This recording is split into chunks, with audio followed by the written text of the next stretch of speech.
How to disable save and play feature on the Terabox app.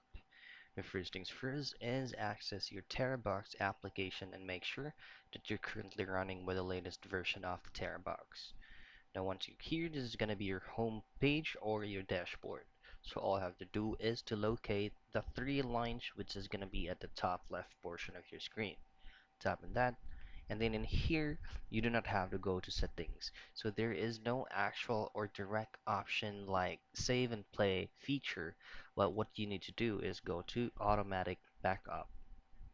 Now once you turn everything off, or you'll have to disable everything, it actually means that you are also disabling the save and play feature on Terabox app.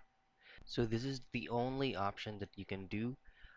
If you disable automatic photo backup, video backup, folder backup, all of the secure backup feature right here, this will allow you to disable save and play feature as well on Terabox app. So that's it.